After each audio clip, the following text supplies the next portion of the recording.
বর্তমানে কিছু কিছু রাজনৈতিক দলের নেতা কথা কেমন ধরনের কথা বলে জানেন?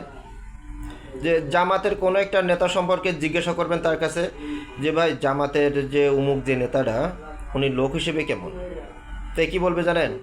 ভাই অসাধারণ লোক, ওনার মতো মানুষ হয় না, উনি ভালো মানুষ। তাহলে কি ভাই জামাতের কি সমর্থন করা উচিত? না না না, জামাতকে সমর্থন করা যাবে না। কেন ভাই? রাজাকারের দল, একাত্তরে তাদের কার্যকলাপ নিয়ে তারা প্রশ্নবিদ্ধ। কিন্তু ভাই আপনার কাছে প্রশ্ন, এটা খারাপ দল, একটা রাজাকারের দল, তো তার ভিতরে মনে করেন যে সব মানুষই ভালো মানুষ কেন? খারাপ দলে তো খারাপ মানুষ থাকার কথা ছিল, তাই না?